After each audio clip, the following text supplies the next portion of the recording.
Dear students, मैं ज्योति Saxena MS college Bikaner से। Student, हम नगरीय स्थानीय संस्थाओं के निदेशालय की बात कर रहे थे, जिसमें हम निदेशक, उपनिदेशक, सहायक निदेशक इन सब के बारे में बात कर चुके थे। आज हम बात कर रहे हैं इसमें आपसे आगे मुख्य लेखाधिकारी के बाद आज हम बात कर रहे हैं इसमें अधीक्षण अभियंता के कार्यों के बारे में। प्रारंभ में नगरीय स्थानीय संस्थाओं के कार्य सामान्य प्रकृति के थे, इसलिए उस समय हमें निदेशालय की आवश्यकता नहीं पड़ी। लेकिन बाद में नगरीय स्थानीय संस्थाओं के द्वारा बड़े बड़े निर्माण कार्य किए जाने लगे। इन कार्यों के लिए विशेषज्ञों की जरूरत पड़ी। स्थानीय संस्थाओं तो उच्च स्तरीय परामर्श देने के लिए, निर्माण कार्यों को स्वीकृति देने के लिए, शिकायतों की जांच करने के लिए निदेशालय में स्वायत्त संस्थान में एक अभियांत्रिकी प्रकोष्ठ को 1979 में बनाया गया और जिसका प्रभारी अधीक्षण अभियंता होता है। यह प्रकोष्ठ अलग अलग योजनाओं पर नियंत्रण, पर्यवेक्षण और उनका मार्गदर्शन करता है।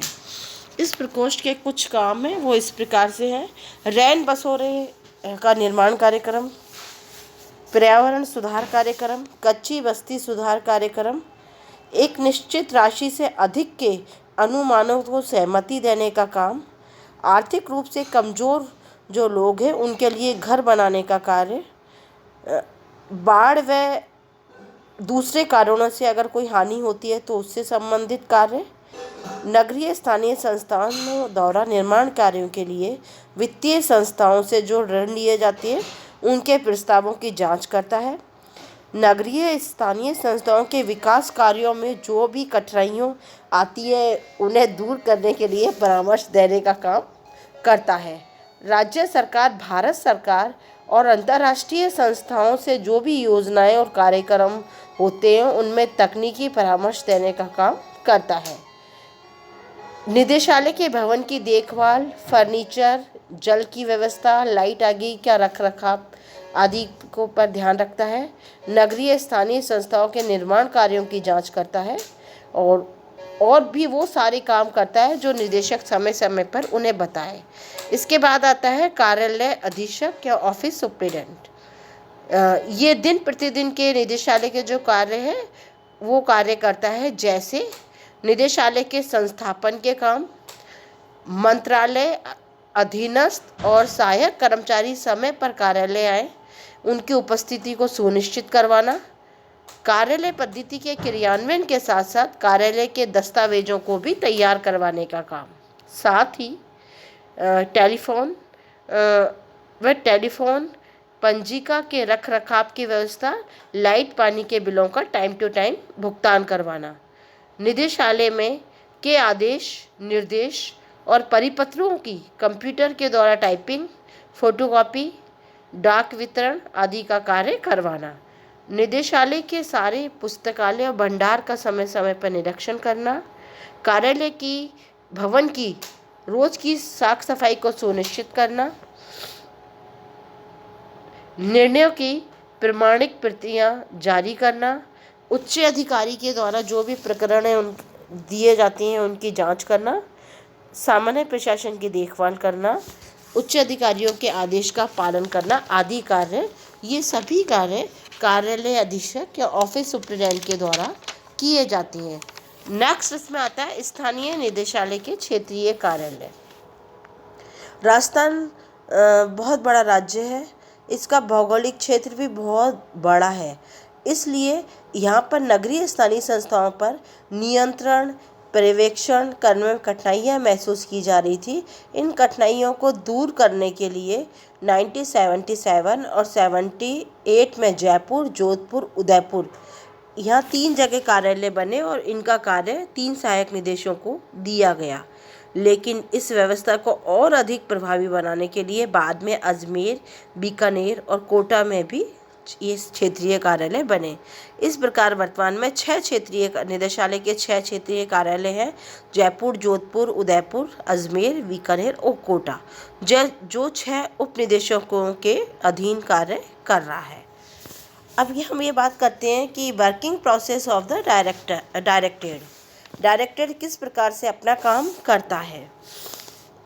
इस निदेशालय में की आय और व्यय के अनुमानों की जांच उप सचिव करके उसके अनुमोदन करने के लिए शासन सचिव और मंत्री तक भेजते हैं। नगर परिषदों की और द्वितीय श्रेणी की नगर पालिकाओं के आय व्यय के अनुमानों की जांच उप सचिव के द्वारा की जाती है और फिर सचिव को भेजी जाती है। थर्ड और फोर्थ कैटेगरी की नगर पालिकाओं के आय और व्यय की बजट की जांच क्षेत्रीय उप निदेशक के द्वारा की जाती है और उसके बाद उसे अवर सचिव तथा सहमति के लिए उप सचिव के पास भेजी जाती है। विधि संबंधी कार्य, नियम, कोई रिट याचिका और कर संबंधी मामलों की जांच उप सचिव करता है, फिर से सचिव के पास भेजता है। सचिव की सहमति अंतिम होती है। इन विषयों से अगर कोई जटिल और गंभीर मामला है तो फिर मंत्री की सहमति भी ली जाती है। द्वितीय और तृतीय श्रेणी की नगर पालिकाओं की पुनरीक्षण और पुनरावलोकन याचिकाओं की जांच सचिव, उप सचिव और बाद में उसे सहमति के लिए सचिव और राज्यमंत्री को भेजी जाती है। विभाग से संबंधित विधानसभा में अगर कोई प्रश्न पूछे जाते हैं तो उनके आंसर तैयार करने का कार्य उप सचिव का होता है, जिसे वह मंत्री को प्रेषित करता है। नगरीय स्थानीय संस्थाओं को ऋण व अन्य कोई आर्थिक सहायता, भूमि का विक्रय आदि मामलों की जांच उप सचिव द्वारा की जाती है और सहमति के लिए सचिव के पास भेजी जाती है।